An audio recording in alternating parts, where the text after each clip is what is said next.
PMC ప్రేక్షకులకు గురు పౌర్ణమి శుభాకాంక్షలు. నా పేరు మద్దిలేటి, మన ఆదోని, కర్నూలు జిల్లా, ఆంధ్రప్రదేశ్. మరో గురు పౌర్ణమి సందర్భంగా గురువు యొక్క ప్రాముఖ్యత గురించి, గురువు యొక్క ఆవశ్యకత గురించి, ప్రాపంచికంగా ఆధ్యాత్మికంగా గురువు యొక్క ఆవశ్యకత గురించి మనం ఈరోజు తెలుసుకుందాం. మరి గురువు అనేది ఒక సంస్కృత పదము. గురువు అనే పదం నుంచి వచ్చింది, సంస్కృత భాష నుంచి. గు అంటే అజ్ఞానం, రు అంటే జ్ఞానం. అజ్ఞానం అనే చీకటిని తొలగించి జ్ఞానం అనే వెలుగుని ప్రసాదించేవాడే గురువు అన్నమాట. మరి గురువు యొక్క ఆవశ్యకత అన్ని చోట్ల చాలా ఉంది. మన మొదటి గురువు ఏంటంటే తల్లి. ఒక శిశువుకు మొదటి గురువు తల్లి అవుతుంది. తర్వాత నెక్స్ట్ గురువు వచ్చేసి పాఠశాల ఉపాధ్యాయుడు అవుతాడు. ప్రాపంచికంలో చాలామంది గురువులు ఉన్నారు, అలాగే ఆధ్యాత్మికతలో కూడా చాలామంది గురువులు ఉన్నారు.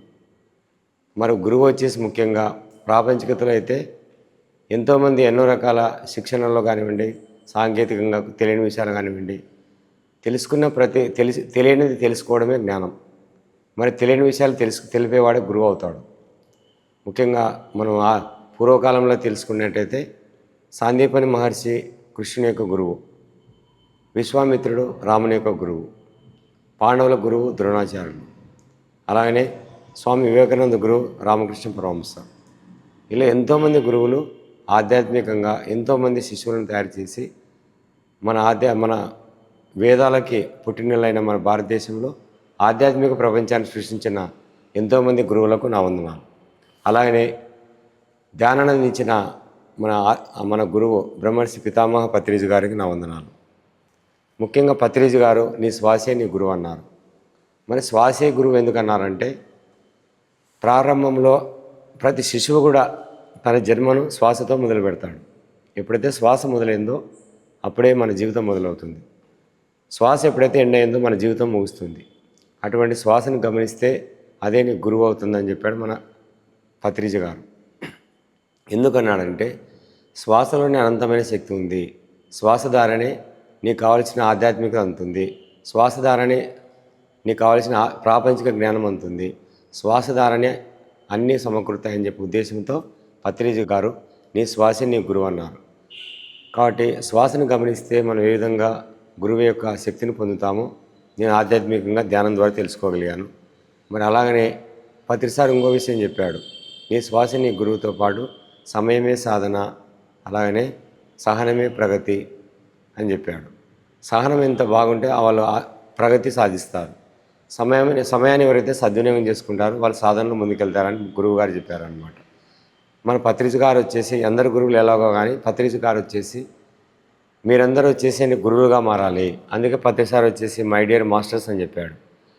ఎందుకు మాస్టర్ అని చెప్పాడంటే, ప్రతి ఒక్కరు కూడా మాస్టర్గా మారాలి. నేనే గురువు కాదు, నీ శ్వాసే నీ గురువు. మీరందరూ కూడా శిష్యులు కాదు, మీరు గురువులుగా మారాలని చెప్పి పత్రి గారు అందరూ కూడా గురువులుగా మార్చారు. అటువంటి గురువులుగా మార్చిన పత్రిజీ గారికి గురు పౌర్ణమి శుభాకాంక్షలు తెలియజేసుకుంటున్నాను. మరి ముఖ్యంగా గురువు యొక్క ఆవశ్యకత తెలుసుకోవాలంటే ఎంతో ఉంది. ఎందుకంటే తల్లి మొదటి గురువు అయితే తర్వాత గురువులు అందరూ కూడా మన ఆధ్యాత్మికంగా ప్రాపంచికంగా ఎంతోమంది గురువులు ఉన్నారు. ఒక శిశువు తల్లి ద్వారా నేర్చుకునే విషయాలను సమాజంలో తెలుసుకోవడానికి, సరైన మార్గం చూపడానికి ఒక ఉపాధ్యాయుడు పాఠశాలలో గురువు అవుతాడు. అలాగనే నిరక్షరాస్యునికి తనకు తెలియని సాంకేతిక పరంగా ఎన్నో విషయాలు, ఒక మెకానిక్ కావచ్చు, లేదా ఒక వ్యవసాయంలో నిపుణత సాధించడానికి నేర్పించే వ్యవసాయ కార్మికులు కావచ్చు, అందరూ గురువులు అవుతారనమాట. కాబట్టి తెలియని విషయాలు తెలిపేవాడే గురువు అవుతాడు. ఇది చాలా ముఖ్యమైన పాయింట్. అలాగనే మన పాఠశాల పరంగా తీసుకునేటైతే ఒక పిల్లవాడు 3 సంవత్సరాలు పాఠశాలలో ప్రవేశిస్తాడు. అది అంగన్వాడీ సెంటర్ అంటాం. ఆ 3 సంవత్సరాల నుంచి 5 సంవత్సరాల వరకు పిల్లవాడు ఆడుతూ పాడుతూ ఎన్నో విషయాలు నేర్చుకుంటాడు. ముఖ్యంగా అక్షరాభ్యాసం కానివ్వండి, అలాగనే ఆటలు కానివ్వండి, పాటలు కానివ్వండి, అలాగనే తోటి శిశువులతో ఏ విధంగా మెలగాలి అనే విషయాలు తన గురువు ద్వారా తెలుసుకుంటాడు అన్నమాట. అలాగే అంగన్వాడీ సెంటర్ తర్వాత పిల్లవాడు వచ్చేసి పాఠశాలలో ప్రవేశిస్తాడు 5 సంవత్సరాల వయసులో. మరి 5 సంవత్సరాల వయసులో కానివ్వండి, అలాగనే ప్రైవేట్ పాఠశాలకు ఎల్కేజీ కానివ్వండి, ఆ వయసులో ఏమీ తెలియని పిల్లవానికి మనసు ఎలా ఉంటుందంటే ఏమీ రాయని నల్లబల్ల అంటారు. అటువంటి మనసులో ఎటువంటి విషయాలు తెలియని విషయాలు తెలియవు. కాబట్టి పిల్లవాడు ఎలా మాట్లాడాలి, పక్కవారితో ఎలా మెలగాలి, ఈ ఆహారం ఎలా తీసుకోవాలి, ఏ విధంగా పెద్దవాళ్ళని ఏ విధంగా గౌరవించాలి అనే ప్రతి విషయాన్ని కూడా చిన్నప్పుడే పిల్లలకు నేర్పేది తల్లితో పాటు సమాజంలో పేరెంట్స్తో పాటు సమాజంలో చుట్టుపక్కల ఉండే పెద్దవాళ్ళతో పాటు పాఠశాలలో ఉండే గురువు కూడా చాలా ముఖ్యం అన్నమాట. మరి ఈ విధంగా ప్రతి ఒక్కరు కూడా ప్రతి శిశువును ఒక రాయిని ఏ విధంగా శిల్పంగా మార్చాడో శిల్పి, అలాగనే గురువు కూడా తన శిశువును మంచి శిల్పంగా మారుస్తాడు. మరి ఈ విధంగా శిల్పంగా మార్చడానికి గురువు ఎన్నో రకాల పిల్లలకు వచ్చేసి ముఖ్యంగా తను చేసే ప్రతి పని పట్ల మాట్లాడే మాటను గమనిస్తాడు, చేసే చేష్టను గమనిస్తాడు, చూసే చూపుని గమనిస్తాడు, వినే వినికిని గమనిస్తాడు, రాసే రాతను గమనిస్తాడు. చేసే ప్రతి పనిని నిత్యం గమనిస్తూ ప్రతి దాంట్లో కూడా గురువు నిమగ్నమై పిల్లవాని యొక్క లోపాలను సవరిస్తూ నిజమైన సరైన మార్గంలో పంపేవాడే నిజమైన గురువు అన్నమాట. మరి ముఖ్యంగా పాఠశాల స్థాయిలో అయితే అన్ని రకాల గురువులు ఉంటారు. తెలుగు గురువు తెలుగు ఎలా మాట్లాడాలి, ఇంగ్లీష్ ఎలా మాట్లాడాలి, లెక్కలు ఎలా చేయాలి, సైన్స్లో విషయాలు ఎలా తెలుసుకోవాలి, సామాజికంగా సోషల్ ఎలా తెలుసుకోవాలి, అన్ని సబ్జెక్ట్స్ ఉండే గురువులు ఉండవచ్చు. అయితే నేను చిన్నప్పుడు నేను చదివినప్పుడు ఎంతోమంది గురువులు మాకు పాఠశాలలో వచ్చేసి అప్పుడు అక్కడ గ్రామ చావిడి తర్వాత అక్కడ ఎక్కడైతే చిన్న చిన్న సత్రాల్లో మేము చదివేవాళ్ళం. అప్పుడు గురువులు చాలా నిబద్ధతతో ఉండేవాళ్ళం అనమాట.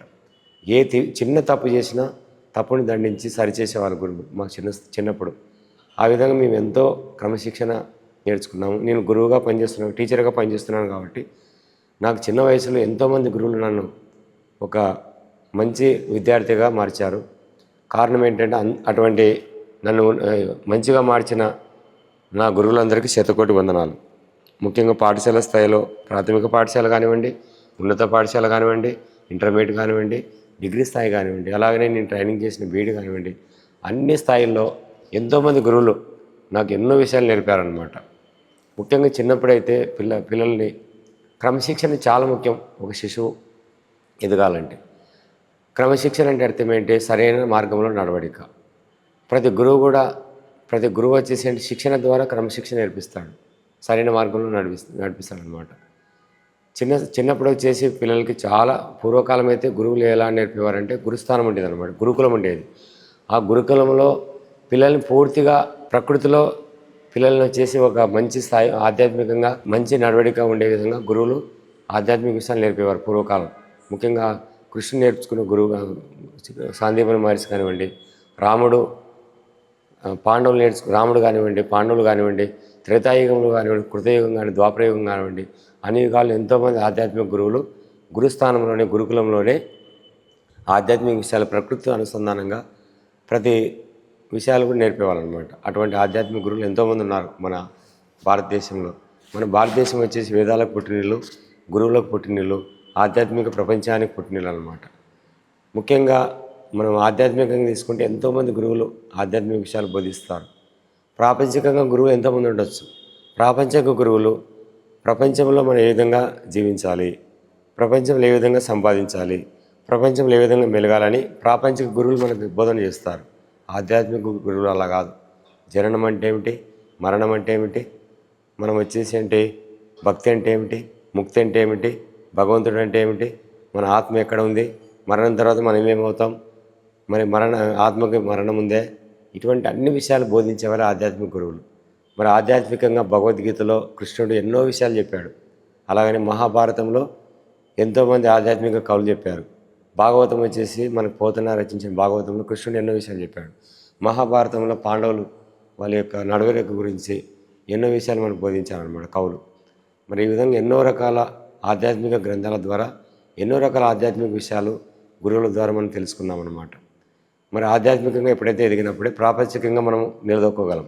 ప్రాపంచికత, ఆధ్యాత్మికత రెండు సమంగా ఉన్నప్పుడే ఒక మనిషి అనేవాడు స్థిరత్వంగా ప్రశాంతంగా జీవించగలడు. ఒక రైలుకి రెండు కమ్మీలు ఎలాగనో, ఒక పక్షికి రెండు రెక్కలు ఎలాగనో, ఒకటి ప్రాపంచిక విద్య, మరొకటి ఆధ్యాత్మిక విద్య. ఈ రెండు సమానంగా ఉన్నప్పుడే మనం ఏదైనా సాధించగలం. కాబట్టి రెండు సమంగా ఉండాలి. అందుకే ప్రతిసారి చెప్పేవాడు, ఏది ఎక్కువ ఉండకూడదు, ఏది తక్కువ ఉండకూడదు, రెండు సమంగా ఉండాలి, అన్నీ కూడా మితంగా ఉండాలి, ఏది అతిగా ఉండకూడదని మన గురువుగారు చెప్పేవాళ్ళు అనమాట. కాబట్టి ఈ విధంగా యుక్తాహారం మితాహారం కూడా చెప్పాడు ప్రతిసారి, మన ఆహారం ఎలా తీసుకోవాలి. మరి ఇవన్నీ విషయాలు వచ్చేసి గురువు ద్వారా మనం ఎన్నో తెలుసుకున్నాం. మరి అలాగనే ఎంతోమంది గురువులు వాళ్ళ యొక్క గురుస్థానాన్ని స్థాపించారు. ఆది శంకరాచార్యులు దేహమే దేవాలయము, దేహంలో దేవుందని చెప్పాడు, దేహంలో దేహం ఉందని చెప్పాడు. మరి ఆది శంకరాచార్యులు ఎన్నో పీఠాలు స్థాపించాడు, ఎంతోమంది శిష్యులను తయారు చేశాడు. అలాగనే స్వామి వివేకానంద, రామకృష్ణ పరమహంస ఎన్నో మఠాలు స్థాపించాడు. స్వామి వివేకానందని తన శిష్యుని ప్రపంచంలో ఎన్నో ఆధ్యాత్మిక సందేశాలు ఇప్పించాడు. అందరూ కూడా ఆధ్యాత్మిక సందేశాల ద్వారా ఆత్మజ్ఞానం బోధించాడు. అలాగనే శ్రీకృష్ణ పరమాత్ముడు భగవద్గీత ద్వారా మొత్తం A to Z మనిషి యొక్క జననము, మరణము, జీవనము గురించి ప్రతి విషయాన్ని కూడా ఆధ్యాత్మికంగా భగవద్గీతలోని ప్రతి శ్లోకం కూడా వివరించబడింది. కారణం ఏంటంటే శ్రీకృష్ణుడే గురువుగా మారి అందరూ కూడా ఆధ్యాత్మిక బోధన చేశాడు. మరి అటువంటి కృష్ణ పరమాత్మ కూడా మనం గురు పౌర్ణమి శుభాకాంక్షలు తెలియజేసుకోవాలి. అలాగే పత్రిసార గురువు సదానంద యోగి, మరి సదానంద యోగి ఒకటే చెప్పాడు, డూ ఆర్ డై, చేస్తావా జీవించు, చేస్తావా చేయలేదని చనిపోని చెప్పాడు. మరి ఏదైనా మనం చేయాలనుకుంటే చేయాలా, లేదంటే నువ్వు చనిపోయినట్టు అని చెప్పాడు. అలాగనే మన సదానంద యోగి ఏం చెప్పాడంటే, ఏదైతే కాకుండా నీకు వచ్చిందనుకోండి స్వీకరించాలి, ఏదైతే పోయిందనుకోండి నువ్వు బాధపడకూడదని చెప్పాడు. పోతే బాధపడకు, వస్తే ఆనందపడకు, కలిమికి పొంగకు, లేమికి కుంగకు అని చెప్పాడు. ఎవరు? సదానంద యోగి. మరి అటువంటి సదానంద యోగి కూడా గురు పౌర్ణమి శుభాకాంక్షలు. ప్రతిసారికి సదానంద యోగి గారు ఎన్నో ఆధ్యాత్మిక విషయాలు బోధించి, అటువంటి ఆధ్యాత్మిక విషయాలు బోధించిన మన పత్రిసారి మనకు ఎన్నో ఆధ్యాత్మిక విషయాలు బోధించాడు. కాబట్టి వాళ్ళందరూ కూడా, అందుకే పత్రిసారి చెప్తాడు గురు పౌర్ణమి రోజు గురువులందరికీ వందనాలు అని చెప్తాడు. కాబట్టి గురు పౌర్ణమి ద్వారా ఎంతోమంది గురువుల గురించి తెలుసుకోవాల్సిన ఆవశ్యకత ఉంది. కాబట్టి మరి ప్రాపంచిక గురువులు అంటే ఇప్పుడు చెప్పినట్టు కేవలం పాఠశాల ఉండే గురువులతో పాటు ఎంతోమంది గురువులు, ఒక సైకిల్ మెకానిక్ కూడా గురువే, ఒక టీవీ మెకానిక్ కూడా గురువే, సెల్ ఫోన్ మెకానిక్ కూడా గురువే, నెక్స్ట్ వ్యవసాయంలో నిపుణతలు చెప్పేవాడు గురువే. ప్రాపంచికంలో అందరూ గురువులే. అంటే కేవలం చదువు చెప్పేవాడు గురువు కాదు, ప్రాపంచిక జ్ఞానం బోధించే ప్రతివాడు గురువే. మనకు ఆహార నియమాలు చెప్పేవాడు గురువే అనమాట. మాటను సరిచేసేవాడు గురువే. నీ యొక్క నడవడికి సరిచేసేవాడు గురువు అవుతాడు. కాబట్టి అందరూ కూడా గురువుగా భావించినప్పుడే మనం ఎన్నో విషయాలు తెలుసుకోగలం. మరి శిష్యుడు ఎప్పుడు బాగుంటాడంటే గురువు యొక్క స్థానాన్ని, గురువు యొక్క నిబద్ధతను మనం ఎప్పుడైతే వాళ్ళ యొక్క గురువు యొక్క ఆశీర్వాదాలు పొందాలంటే, గురువు యొక్క జ్ఞానం పొందాలంటే మనం గురువు కంటే తక్కువగా ఉండాలి, అహంకారం ఉండకూడదు. మరి ఎప్పుడైతే అహంకారం ఉందో నువ్వు గురువు ద్వారా ఏం తెలుసుకోలేవు. నువ్వు నిరహంకారిగా ఉన్నప్పుడు, నిబద్ధత ఉన్నప్పుడు, వినయం ఉన్నప్పుడు, అలాగని ఇవన్నీ ఎప్పుడైతే నీలో ఉన్నాయో శిష్యుడు తన గురువు ద్వారా ఎన్నో విషయాలు తెలుసుకోగలుగుతాడు. అలాగని గురువు కూడా, శిష్యుడు సిద్ధంగా ఉన్నప్పుడే గురువు మనకి సిద్ధంగా ఉంటాడు అనమాట. పత్రిసారి చెప్పాడు సదానంద యోగి గురించి. సదానంద యోగి అన్నాడు, సదానంద యోగి గారి దగ్గర 10 సార్లు వెళ్ళినప్పుడు అడిగారు, ఏమయ్య ఎందుకు వచ్చామంటే ఇక్కడ ప్రాపంచిక జ్ఞానం అందించబడదు, కేవలం ఆత్మజ్ఞానం అందించబడుతుందని చెప్పాడు సదానంద యోగి మన పత్రిసారి ఏమన్నాడు, సార్ మాకు కావాల్సింది ఆత్మజ్ఞానం మాత్రమే, ప్రాపంచిక జ్ఞానం వద్దన్నాడు. కారణం ఏంటి? ప్రాపంచిక జ్ఞానం ఎంతోమంది అందిస్తారు, ఆత్మజ్ఞానం అందించే గురువులు చాలా అరుదు. అటువంటి ఆత్మజ్ఞానం అందించిన సదానంద యోగి ఎంతో గొప్ప గురువు కాబట్టి మరి అటువంటి సదానంద యోగి ద్వారా పత్రిసారు ప్రతి విషయాలు తెలుసుకొని, ఎన్నో విషయాలు తెలుసుకొని అలానే ఆత్మజ్ఞానం బోధించగలుగుతున్నాడు. పత్రికారు వచ్చేసి ఎన్నో పుస్తకాలు, దాదాపు 50,000 పుస్తకాలు చదివి, ముఖ్యంగా భగవద్గీత కానివ్వండి, ఖురాన్ కానివ్వండి, బైబిల్ కానివ్వండి, ఎంతోమంది ప్రాపంచిక గురువులు, ముఖ్యంగా వెస్టర్న్ గురువులు అనమాట, అంటే ఇతర దేశాల గురువుల యొక్క ఆత్మజ్ఞానం కూడా జోడించి ఎంతో ఆత్మజ్ఞానం అందించిన పత్రిసారు మనము పత్రిసారి ద్వారా ఎన్నో విషయాలు తెలుసుకుంటున్నాం. కాబట్టి మనం ధన్యులం అనమాట. అలాగనే మన పత్రిసారి వచ్చేసి మన శ్వాస గురువుతో పాటు ఎన్నో విషయాలు చెప్పాడు. అలాగనే ఆధ్యాత్మిక గురువులతో పాటు మనకు ముఖ్యంగా పత్రిసారి వచ్చేసి ఎంతోమంది గురువులు పరిచయం చేశాడు మనకు. ముఖ్యంగా ఆది శంకరాచార్యులు కానివ్వండి, తర్వాత కోస్తా ఏరియాలో ఉండే ఎంతోమంది మాస్టర్స్ కానివ్వండి, మన కర్నూలు జిల్లాలో ఉండే శివ మాస్టర్ కానివ్వండి, అలాగనే ముఖ్యంగా ప్రతి ఒక్క గురువు గురించి పత్రిసారి వచ్చేసి ఎంతోమంది గురువుల గురించి, కాశిరెడ్డి జ్ఞాని గురించి కానివ్వండి, రామిరెడ్డి తాత అవధూత గురించి కానివ్వండి, తర్వాత ఎంతోమంది గురువుల గురించి ఎన్నో ఆధ్యాత్మిక పుస్తకాల ద్వారా తన స్వయంగా తెలుసుకునే జ్ఞానాన్ని గురువుల ద్వారా మనకు అందించారనమాట. అలాగనే ప్రాపంచిక గురువులు అంటే ఇప్పుడు చెప్పినట్టు ప్రాపంచిక గురువులు వచ్చేసి కేవలం వచ్చేసి ప్రపంచంలో ఎలా ఉండాలని చెప్తారు. అది ఒక్కటి సరిపోదు మనకు. ప్రాపంచికంగా అందించిన జ్ఞానంతో పాటు ఆధ్యాత్మిక జ్ఞానం రెండు సమంగా ఉన్నప్పుడే ప్రతి మనిషి కూడా తన యొక్క జీవితంలో స్థిరత్వాన్ని, శాంతిని, ఆనందాన్ని, ఆరోగ్యాన్ని పొందగలడు. లేకపోతే అది ఇన్స్టెబిలిటీ అవుతుంది అనమాట, ఇన్బ్యాలెన్స్ అవుతుంది. ఎప్పుడైతే ఇన్బ్యాలెన్స్ అయిందో ఆ వ్యక్తి వచ్చేసి తన యొక్క స్థిరత్వాన్ని కోల్పోయి తను భూలోకం మీద స్థిరంగా ఉండే అవకాశం లేదు. ఎన్నో రకాల జబ్బులతో, బీపీలతో, షుగర్తో బాధపడతాడు. ఆధ్యాత్మికత అనేది ఆత్మశక్తిని ఎదగడానికి, ఆత్మపరంగా ఎదగడానికి, మరణం జనం గురించి తెలవడానికి, ప్రతి విషయాన్ని గురించి తెలిసేది ఆధ్యాత్మిక జ్ఞానం అందించే ఆధ్యాత్మిక గురువుల ద్వారా మనకు అందుతుంది కాబట్టి అది చాలా ముఖ్యమని నేను భావిస్తాను. దాంతోపాటు పత్రిసారి రెండే చెప్పాడు, స్వాధ్యాయము, సజ్జన సాంగత్యం. స్వాధ్యాయం వచ్చి పుస్తకాల ద్వారా మనకు అందుతుంది. సజ్జన సాంగత్యం ఎలా అందుతుంది? గురువుల ద్వారా అందుతుంది. అంటే ఎంతోమంది గురువుల ద్వారా మనకు సాంగత్యం అందుతుంది కాబట్టి ప్రతి గురువు ద్వారా తీసుకునే జ్ఞానాన్ని మనము అన్వయించుకొని మన జీవితానికి అన్వయించుకొని ఎవరైతే ఎదుగుతారో ముందుకెళ్తారో వాళ్ళు వచ్చేసి అన్నీ కూడా తెలుసుకోగలుగుతారు. కాశీకి వెళ్ళడము, యాత్రకు వెళ్ళడం కాదు ఆధ్యాత్మికత అంటే. కాశీలో ఉండే ఆధ్యాత్మికత తెలుసుకోవడమే ఆత్మజ్ఞానం. ఒక గుడికి వెళ్ళి ఆ గుడిలో ఉండే భగవంతుని యొక్క జ్ఞానం అనుసరించడమే ఆత్మజ్ఞానం. అందుకే పత్రిసారి చెప్తాడు, భక్తి కంటే, ముక్తి కంటే, భుక్తి కంటే ఆత్మజ్ఞానం గొప్పదని చెప్తాడు. భక్తితో పాటు నువ్వు ముక్తి పొందాలంటే ఆత్మజ్ఞానం ఉండాలి. భక్తి ఉన్నప్పుడే ముక్తి రాదు. ఆత్మజ్ఞానంతో నువ్వు ఆత్మజ్ఞానం ఎప్పుడైతే నువ్వు ఆచరించావో అప్పుడు నీ ముక్తి సాధిస్తావని చెప్తాడు పత్రిసారు. అందుకే ఇంకోటి చెప్తాడు పత్రిసారు, నీ శ్వాస నీ గురువు, అలాగనే ముక్కులోని గాలి ముక్తికి మరి దారని చెప్తాడు పత్రిసారు.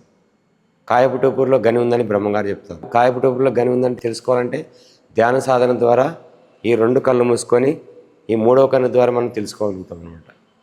కాబట్టి ఈ విధంగా మరి కాయపుటూపురులో గని ఉందని ఏ విధంగా బ్రహ్మంగారు చెప్పారో పత్రిసారి వచ్చేసి ఏమన్నాడు, ఇంకోటి వేమన గారు చెప్పారు, ముక్కులోని గాలి ముక్తికి మరి దారి అన్నాడు.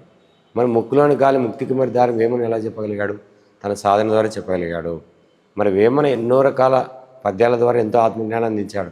వేమన గారు కూడా ఒకప్పుడు వచ్చేసి ఆయన ఏమీ ఆ జ్ఞానం లేని ఒక వ్యక్తి సాధన ద్వారా ఆత్మజ్ఞానిగా మారాడు. మరి అలాగే వాల్మీకి మహర్షి ఒక బోయేవాడు, వేటగాడు, ఎంతో కిరాతకుడు. ఆయన ధ్యాన సాధన ద్వారా, నిరంతర ధ్యాన సాధన ద్వారా ఆయన ఒక వాల్మీకి మహర్షిగా మారాడు. ఆయన వాల్మీకి మహర్షి మారిన తర్వాత ధ్యాన సాధన ద్వారా రామాయణాన్ని రచించాడు.